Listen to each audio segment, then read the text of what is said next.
Estamos live, vamos ver.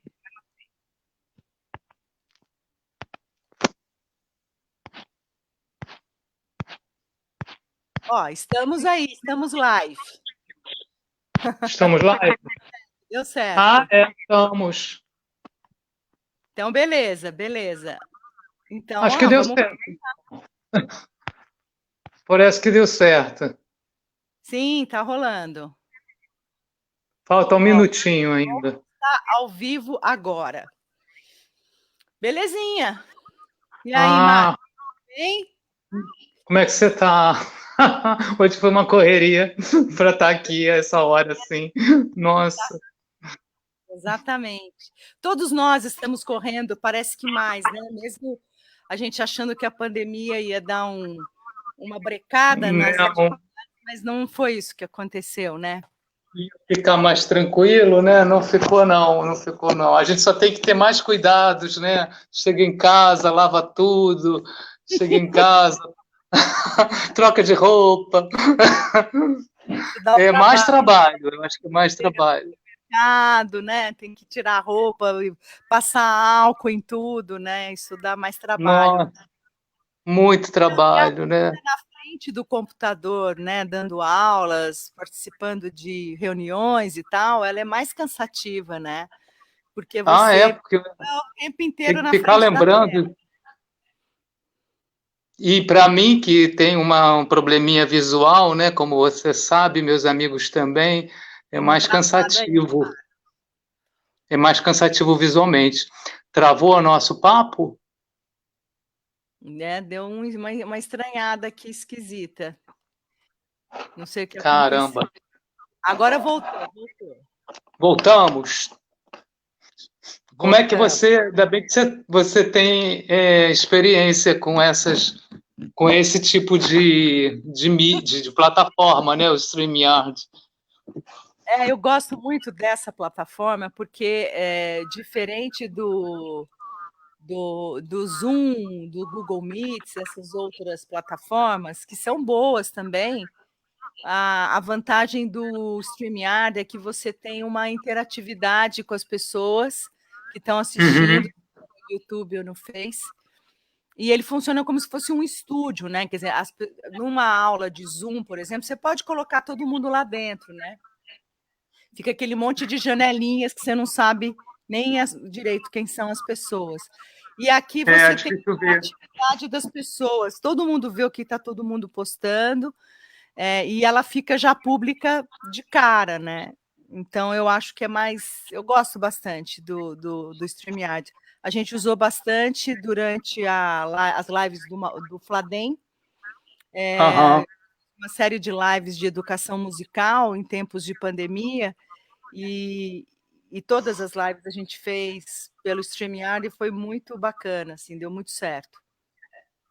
E vai ter como salvar depois no meu YouTube?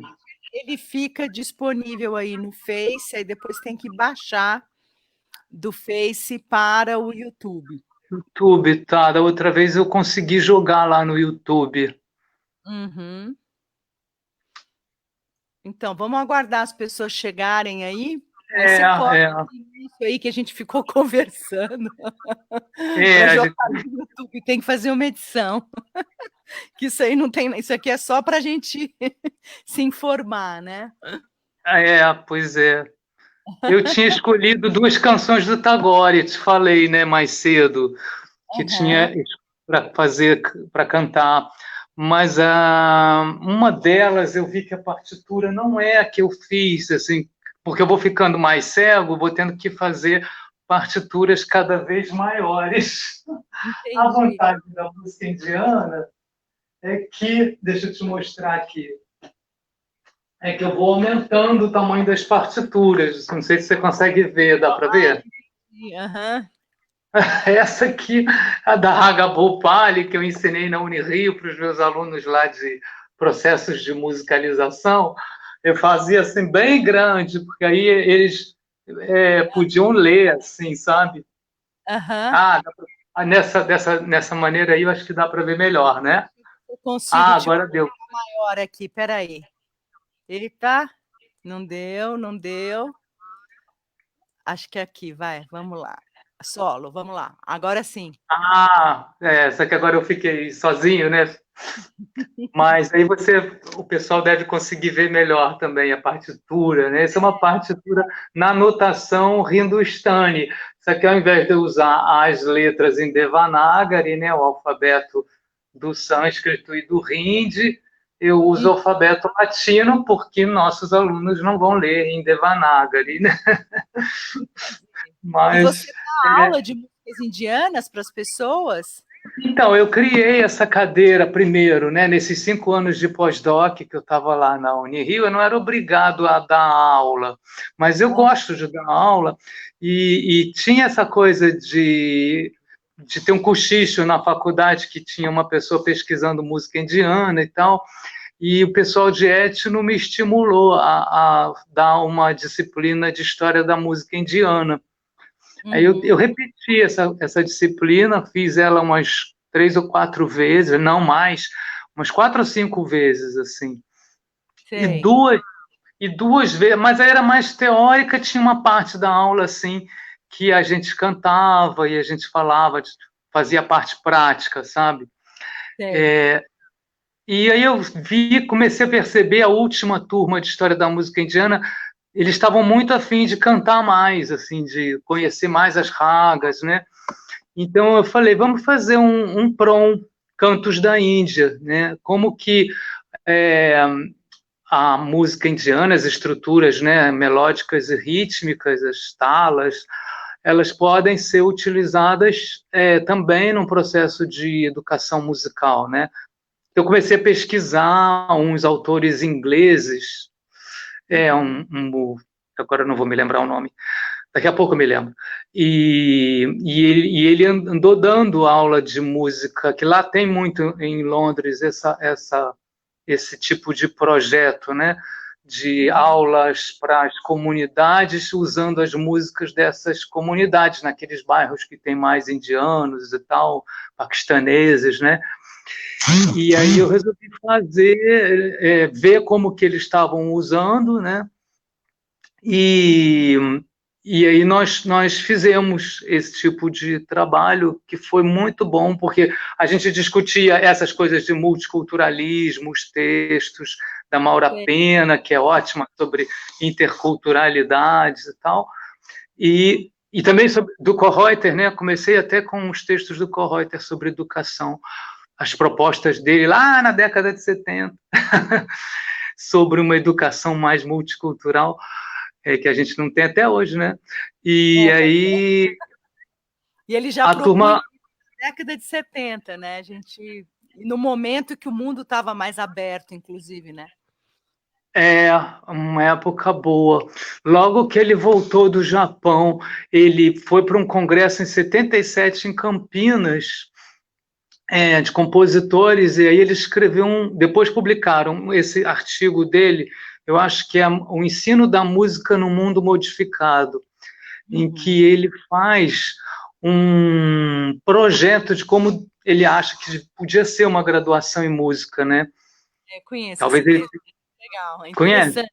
Uhum, É, e bacana. aí lá ele fala da história do estudo de música africana, de como seria importante aprender música africana, nós brasileiros, né, que temos uma matriz africana você então que trabalha com isso sabe muito bem, tão forte, tão presente, né, e tão excluída, né, assim, do espaço acadêmico. E também damos músicas asiáticas, com outro conceito de tempo, com outra cosmologia, com outra concepção de música e tal. Muito bacana esse texto. E aí minha turma começou discutindo esse texto, assim, foi muito legal o debate, assim, sabe? Eu convidei, inclusive, eles para estarem aí na live, participarem. Não sei se. Que legal. Uhum.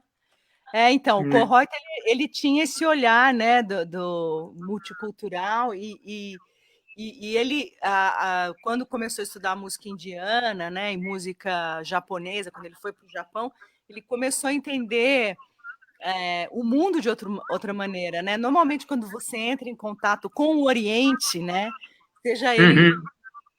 Japão ou Índia ou China, enfim, né? Normalmente essas culturas milenares elas têm uma série, elas influenciam de forma bastante significativa. A gente vê o Cage, o Steve Reich, vários compositores, o Stockhausen, enfim, na vanguarda, então, você tem uma série de compositores que, quando pisaram, né, puseram os pés nesses lugares e foram ouvir essas músicas, entenderam a complexidade disso, né? Porque a gente é tudo pentatônico, né? O Ocidente tende a desvalorizar, achando que é mais simples, porque não tem harmonia, não tem acordes complexos, né? Grandes funções harmônicas, e tende a é tudo em uníssono, modal, né? Enfim, eu já ouvi muitas, é tudo pentatônica, né? Quando fala, estou estudando música japonesa, é tudo pentatônica, mas tem várias pentatônicas, né? E vai lá entender. E os sistemas de afinação, não é? Os vários sistemas de afinação. Eu, quando estudei Koto, estudei 2 anos e pouco, Koto, né? O japonês. Não sabia. Foi uma experiência muito interessante, porque assim, foi um presente que eu ganhei de uma fã do Mauaka, que deu de presente para o Mauaka um Koto, e eu fui atrás da Fundação Japão, do Bunkyo aqui em São Paulo, e me indicaram a Tamiki Tahara, que é uma super conhecedora tanto de música clássica quanto do Minho.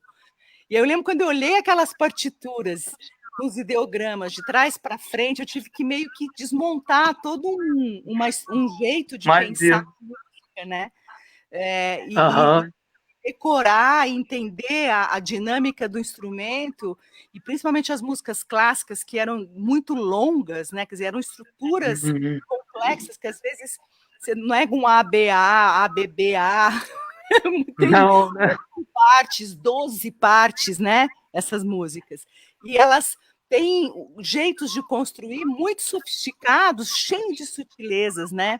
E eu me lembro que eu tinha muita dificuldade com a minha formação, tendo feito conservatório, faculdade de música, composição e regência, eu tinha dificuldade de me desprender do meu estofo, do meu background, para entrar naquilo. Depois, quando você entra, você vai, né? Mas demora um pouquinho.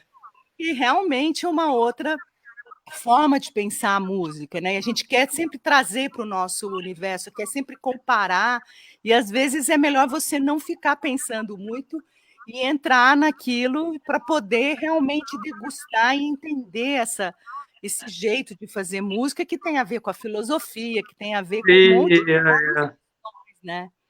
Outras concepções, outras formas de ser no mundo, né? Total. Não é? Então, você que também estuda música indiana, canta também, você passa, acho que, pelo mesmo processo, né? Porque foi um esforço imenso. Eu fico pensando, às vezes, lamentando como teria sido mais fácil se na minha graduação em música eu tivesse tido aulas de várias tradições, ou pelo menos de 2 ou 3, além da europeia, assim, né? E isso agora eu vejo as pessoas da área de educação criticarem e refletirem, né, e proporem novas perspectivas, como o Luiz Ricardo Queiroz, que volta e meia eu estou debatendo também os textos dele aí com os alunos da Unirio. Nós lemos e debatemos um que se chama Traços de Colonialidade, aí eu não vou me lembrar que o título é grande, mas começa assim, né, ele falando sobre na verdade, mostrando como o nosso ensino superior de música ainda é muito conservatorial e muito eurocêntrico, e a necessidade da gente fazer essa ponte, né, para não ter esses epistemicídios que a gente tem, como eles chamam, essas mortes de outras concepções, né, essas destruições que geralmente estão ligadas aos grupos que foram subalternizados, né? Aí vamos pensar. Traços de colonialidade na educação superior e música do Brasil. Análise da uma trajetória de epistemicídios musicais e exclusões. Mas é isso, né? A gente fala, mas o que a música chinesa tem a ver com o Brasil? Pô, tem a segunda maior colônia, né? A maior colônia fora do Japão de japoneses está no Brasil, né? E a gente come comida japonesa, a gente encontra com pessoas de origem japonesa, a gente tem uma...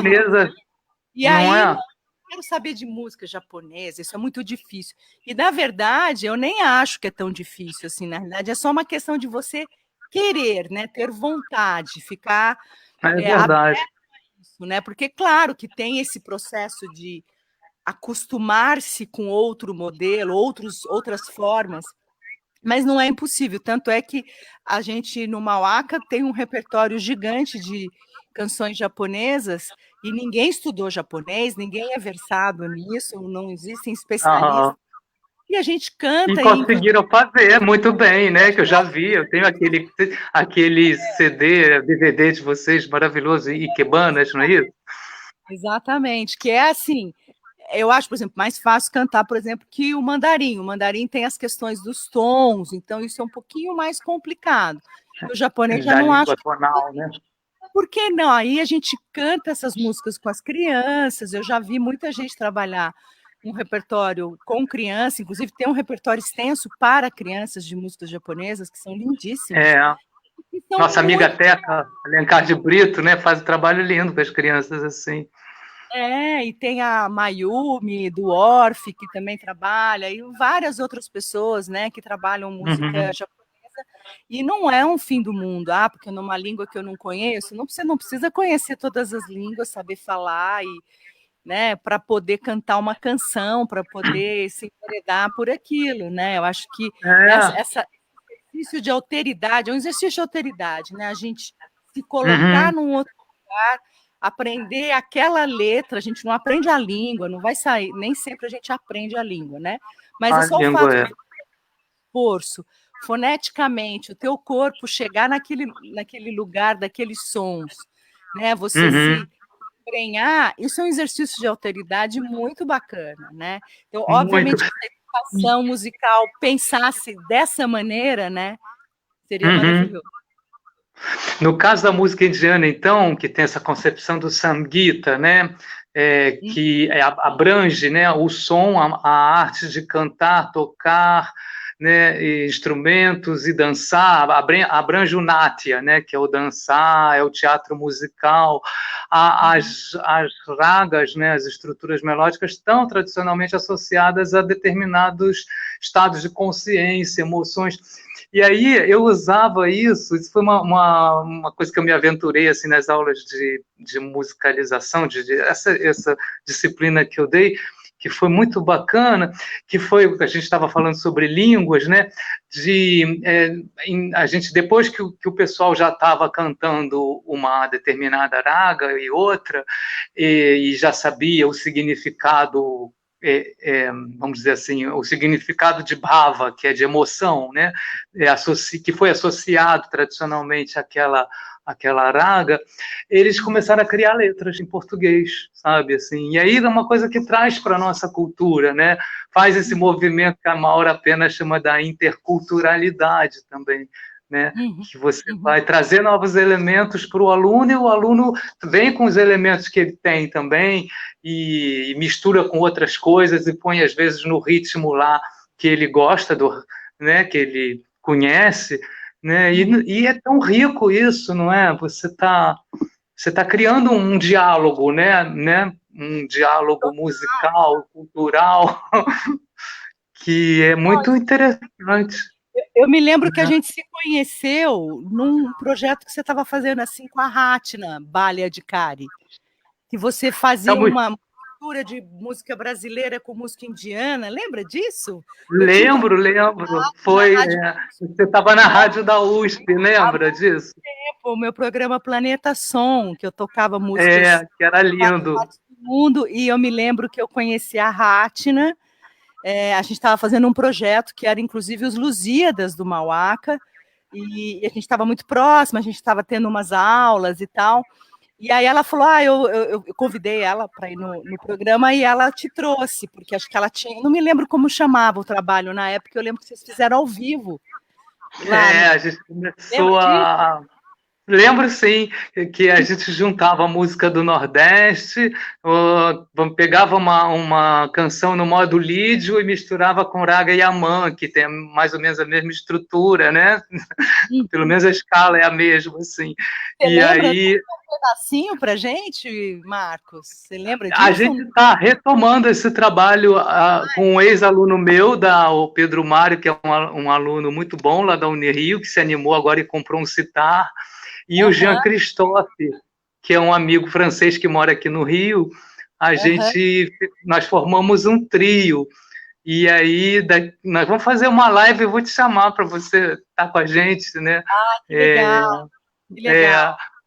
Hoje eu não preparei nada assim dessas canções, porque eu preciso deles, porque às vezes eles tocam a lap numa raga, aí eu canto a canção nordestina, eu viro nordestino. Ai, que legal, que legal. A gente está fazendo isso.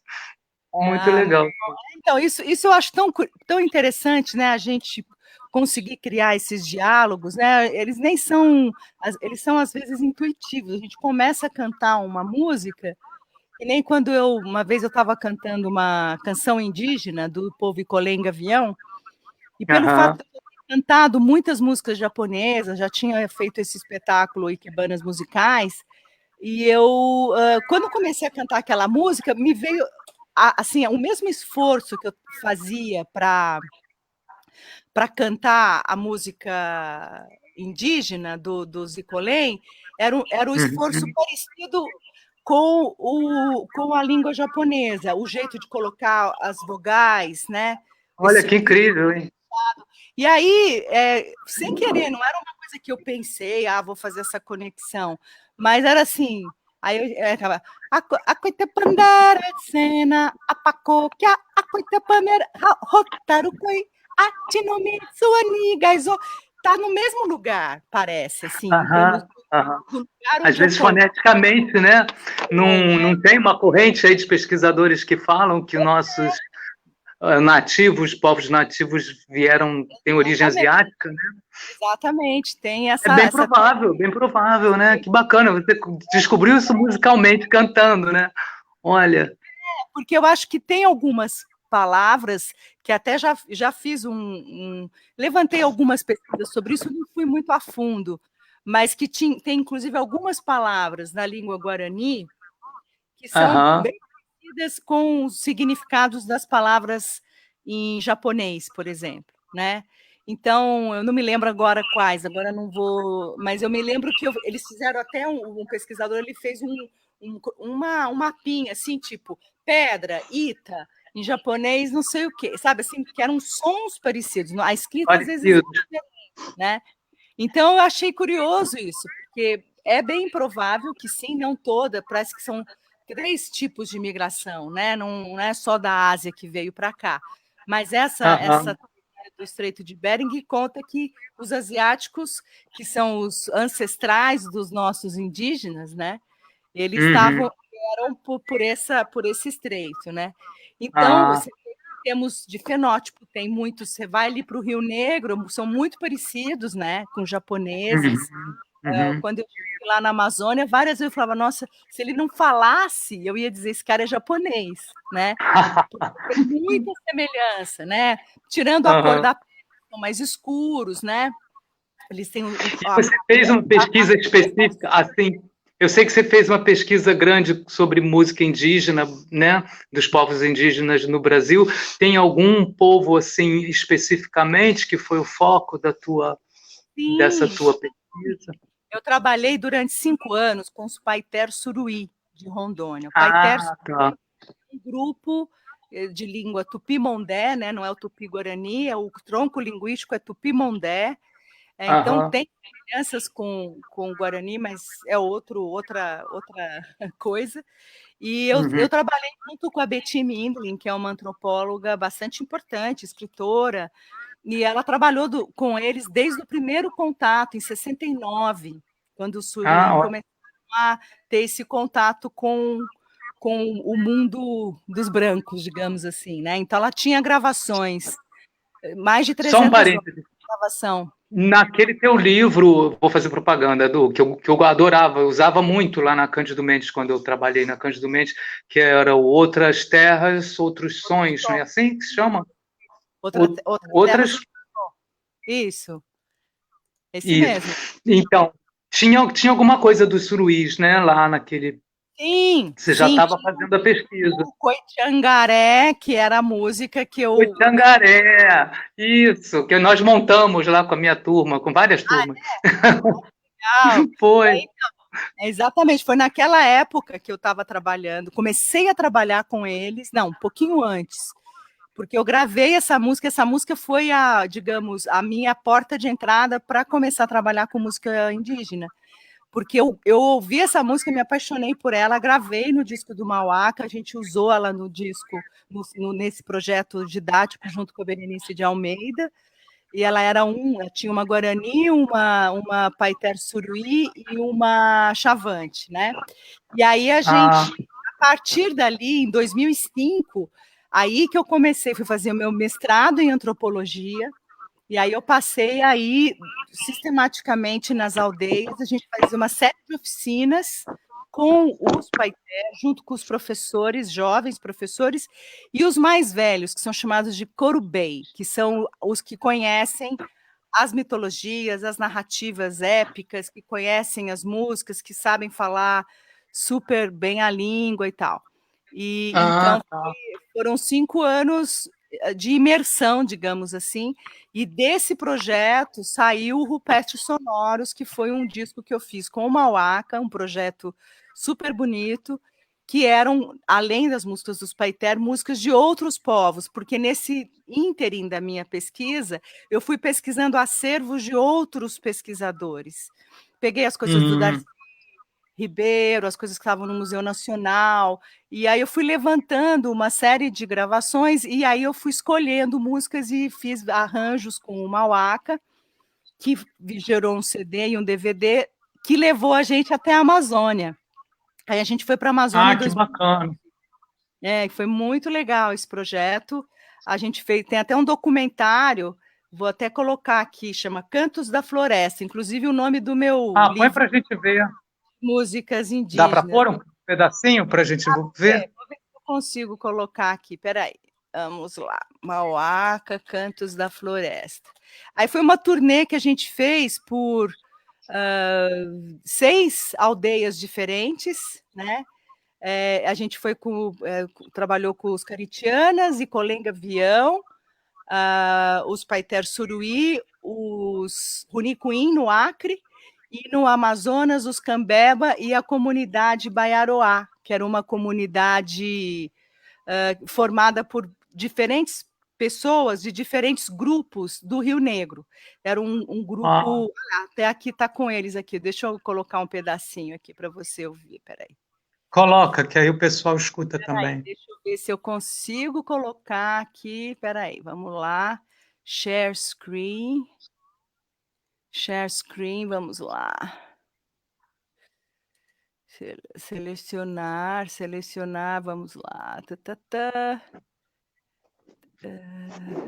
Por que ele não está me dando aqui a opção? Não quero que veja a minha tela. Vamos ver se vocês conseguem ver aqui. Vamos lá. Vocês não estão vendo, peraí. Não está dando certo. Deixa eu tentar de novo aqui, peraí.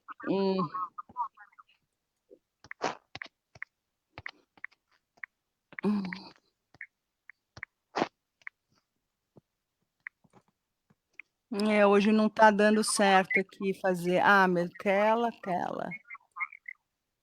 Não está dando certo aqui fazer isso aqui, não. Não sei o que aconteceu. Normalmente aparece uma outra opção aqui, que não está dando certo. Porque ele tinha que Que aparecer. pena. É uma pena mesmo. Mas eu coloco o link aqui, depois se o pessoal quiser ouvir. Ele fala que o Firefox não permite o acesso à minha tela, porque eu não estou no Google Chrome, acho que é por isso. Eu estou no Firefox. Então, porque eu tive que abrir num outro navegador para entrar, para poder colocar no seu Face, entendeu? Porque se eu colocasse no meu navegador, Ah, estaria no meu Face. Então, por isso que ele não está me deixando aqui. Não, não tem problema. Ah, mas eu acho que eu tenho. Peraí. É que eu não quero ficar enrolando muito. Eu acho que eu tenho a versão. Click the screen icon in your address button, allow access. Não, vamos continuar, depois eu coloco. Mas se o pessoal procurar Cantos da Floresta Mauaca no YouTube, eles vão achar, o documentário está disponível para qualquer um. E aí é um documentário curto, tem 20 e poucos minutos. É um registro rápido, claro que não entra em muitos detalhes, né? Esse documentário, inclusive, eu apresentei ele na Espanha, em Valladolid, num congresso de performance, artes e pesquisas em etnomusicologia, que eu falo exatamente disso, que é um outro jeito de você olhar para os indígenas. Em vez de você fazer a pesquisa antropológica, né, que é você ir com um caderninho na mão, um gravador e ficar lá gravando, né, e a gente foi para tocar junto com eles. Né? A gente isso foi abre, isso para aproxima passar o muito, não dia é? com eles, né? E cantar e tocar, aprender as músicas deles ali em tempo real, porque no dia seguinte que a gente visitava eles na aldeia, eles iam para fazer a apresentação junto com a gente. Então, a gente tinha que interagir muito rapidamente com eles. Então, eles faziam uma participação especial no show. E no final a gente Bacana. fez uma música junto. Então foi Isso um. quebra muito aquela coisa do pesquisador e o pesquisado, né? Aquela coisa mais tradicional, assim. Exatamente, outra pegada. Então, era isso que eu estava defendendo como uma etnomusicologia mais participativa, né? Que não era Verdade. a musicologia tradicional, que você vai, registra tudo, se informa, aprende a língua e detalha, cataloga, né? Eu não busquei isso, porque na realidade eu queria exatamente ter esse contato direto e até ser um pouco, entre aspas, ignorante em certos aspectos etnomusicológicos e antropológicos, para não ficar criando muitas barreiras e não ficar querendo teorizar muito. Eu queria estar junto, fazer música junto, entender pela Uhum. música, músico com Legal, músico. e assim rompe muito com aquela coisa que muitas vezes acontece no trabalho antropológico e etnomusicológico, que é a comunidade não ter nenhum retorno da pesquisa, né? Da forma Exatamente. que você fez, o retorno foi super bacana para eles também, né? Que é importante. Não, e Eles não para se ele, sentirem usados, né? Não se sentirem objetos. totalmente, porque para eles foi muito legal, assim. Eu me lembro quando a gente fez o show com os Paité Suruí, eles nunca tinham pisado num palco, assim, como artistas, né? Eles fazem os Uhum. rituais na aldeia, já estavam com uma prática musical legal, mas eu me lembro que a plateia urrava, parecia show de rock. As pessoas estavam Ah, era uma catarse, porque elas nunca tinham visto o Suruí no palco performando, digamos assim, né, como uhum. artista. E para eles que estavam assistindo, aquilo foi muito forte. Impactante. Não era uma coisa assim, ai, que chato, ao contrário. Ah, eles estavam tão contentes, porque tinha suruís na plateia, né? E tinha não Ah, indígena. uhum. Mas teve uma comoção geral, porque era uma coisa assim, a primeira que aconteceu. Depois eles fizeram peças de teatro Que com a Maria, bacana. uma diretora de teatro daqui de São Paulo, super legal. Hoje já fizeram filmes, minisséries, já estão super descolados. Né, assim. Mas no primeiro momento eu lembro que foi uma comoção geral, as pessoas ficavam muito emocionadas de ver a reação positiva do público, sabe? Porque eles nunca Sei. tinham Suruí cantando e tocando num espaço com luz, com som, com cenário, com tudo, né? Então aquilo foi Uhum. realmente um momento que eles mesmos dizem no documentário que foi um momento muito especial, quer dizer, não foi para a gente foi um turning point, assim, né? Mas para eles foi Imagino. algo assim, opa, a gente gostou de entrar nesse mundo, né? De Que mostrar a nossa bacana. cultura. Então eu acho que tem um ganho, sim, apesar de alguns Depois etnos de séculos, depois de séculos de genocídio e marginalização, né? Verdade. Que, aliás, continua, né, acontecendo, um momento assim de respiro, de valorização que vocês fizeram, né? Poxa, outra coisa, uma construção coletiva, né? Vocês com eles. Não tem registro aí? Não dá para a gente ver um pedacinho? Não dá, porque eu troquei de navegador para entrar no seu Face e ele não aceita o Firefox, ele só aceita o Google Chrome. E eu não consigo trocar agora. Se a gente parasse e entrasse de novo, mas se não rola, teu celular está tocando aí direto. Acho que tem alguém te chamando aí, Marcos. Marcos? Tem alguém te chamando aí. Só um minuto. Eu não sei o que aconteceu aqui, peraí.